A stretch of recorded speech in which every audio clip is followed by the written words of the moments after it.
It's really nice to be here. Now, how are you? All right? Now, some of you might recognise me from the television in the FreeSat advert. I play this lady in white who's painting a picture of herself. You've seen it, have you?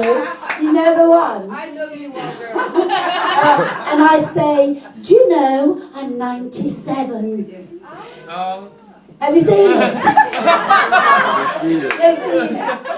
Well, since the advert, people keep coming up to me and saying, you're Jerry Hall's mum.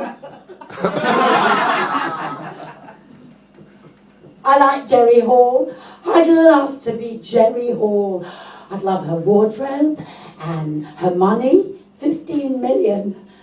But one thing I can't stand is her taste in men. Mick Jagger.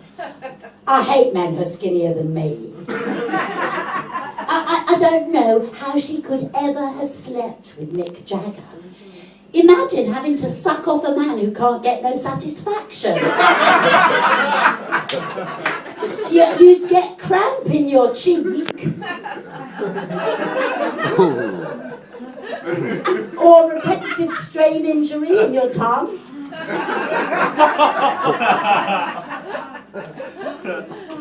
Anyway, talking of men, my dad, he's 87 years old and he just got remarried to a much younger woman. And basically, I know this is a stereotype, but he's had her completely remodeled to his specification. She used to look like this asparagus wearing a doily, but now she's a stunning blonde Marilyn Monroe bimbo with huge ripe mango breasts made out of concrete. Katie Price would love them. So I asked Dad how he got a 35-year-old to marry him. And he said, oh, I told her I was 98. Did I mention Dad's rich? Yes, if my mother, God rest her poor soul, was alive, she would have had something very, very classy to say about it. Like, merde, je te hais, espèce de connard. I hate you, you species of cunt. Now, one thing that I cannot stand, it's bigotry or racism of any sort. And I guess that's why my dad's family always hated my mother, because she was Jewish and they weren't. And now that she's dead, they hate me instead. So I thought that I would try to bring my whole family together by marrying a Nigerian. And all my dad said to me was, he is going to take you for a ride. Well, as a matter of fact, he did take me for a ride on his cock 5 times a day. It was brilliant. I loved it. I mean, that's 35 times a week.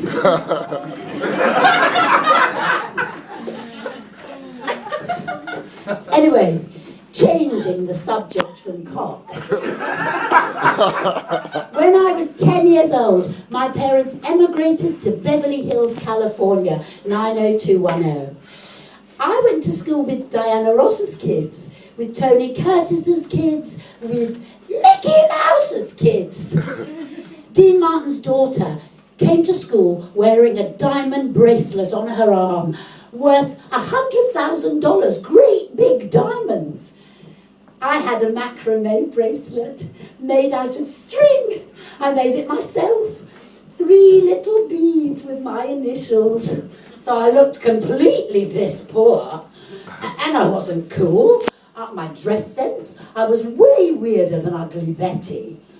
But my brother, he was so cool he got arrested at his primary school. 9 years old for drug dealing. But even though my parents were not celebrities, they used their influence. They had to let him go because it was kitchen herbs. It was oregano, parsley. But, you know, he moved on from possession with intent to supply to cultivation. So he cultivated his Acapulco gold seeds, germinated them on the roof of my parents' Beverly Hills home. And when the plants were large enough, he transplanted them into a herbaceous border, which grew 6 feet tall. And my father could be heard saying, "Isn't it nice how your brother takes an interest in horticulture?" He loves his plants. Yes, Dad, he loves smoking them. Well, one day, 3 helicopters arrived. One landed on the roof and 2 in the back garden. They saw it on the infrared. First they wanted to arrest my dad, but then, sure enough, my 13-year-old brother got taken off to juvenile hall. Fond memories, eh? I had a great time in Beverly Hills. But, you know, I grew to hate it because they think God is money, and that is shallow. I mean, one thing I have learned, money doesn't necessarily bring happiness. But not having any money at all, well, that certainly brings unhappiness!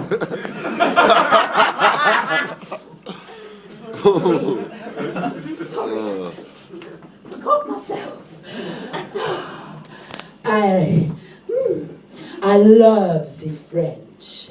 They are so sexy. Have we got any French people in the audience? Ah, bonjour, vous allez bien? Ah, elle se cache. Elle se cache. Elle est française, non? Vous êtes française? Ouais. Oui, ah ben, bienvenue à Londres, ça vous plaît? Oui. Ah, c'est bien. I love the French because they are so sexy. I had a French boyfriend once. He used to call me my little fuck. I know, it sounds terrible, doesn't it? But his pet name for me was Seal, and Seal in French is fuck. And she can verify that's true. And but anyway, that was before my marriage. But now, I'm just so proud of my daughter. 17 years old, she got 4 A's on her AS levels. Woo! Yeah. For her.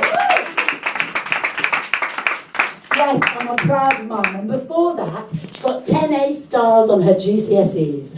So, she's got her heart set on Oxford. And we decided to go out for a meal to celebrate with my husband. He looks at the menu, he goes, "Who the hell wants their prawns anyway? I don't tire for prawn. Make we no stay here and make wahala." And then when we got home, he looks at me and he goes, "You're no good in the bed no more." Ah. I was hurt. In fact, I was gutted. I didn't even talk to him. And the next day, he calls me up from work. There's a lot of noise in my bedroom. He goes, "What the hell is going on?" I said, "I'm getting a second opinion." Yes, I'm divorced now. And I've gone back to dating. Oh, some of these guys are so weird, don't you think? Don't you think so, ladies? I mean, one guy, he turned up to take me on a date with his grandma. I mean, what the fuck was Granny doing there in the first place? And I'm thinking, if I get fucked, is Granny gonna get fucked? And to make it worse, he showed up in a 3-wheeler car, a Reliant Robin like in Only Fools and Horses. I know, terrible. And Granny's in the front seat, so I'm in the back. It's ever so bumpy. Oh, and on the way home, I threw up all over him. We never went on a second date. Surprising, eh? Now, back in my day, guys would call you up. They'd say, "I like you, you're hot." But now everything takes place over a series of text messages and picture messages. Have you noticed how guys send you pictures of their cock? They do, don't they? they? Yes, yes. And but I got one the other day. I didn't recognise it. No name, a number I didn't know. It was an unknown cock. So I told my girlfriend, and she goes, "Would you like me to have a look, see if I recognise it?" She did. She didn't know it either. And that, you know, is when I wondered, how many other people, other women in Britain get these pictures of random cocks they've never met? And is it the same cocks circulating all over Britain, looking for a nice, cosy, warm, snug place? Oh, all this talk of cock. It's making my eyes water. Oh, deep throat. Now you've been great, and I've been Sara.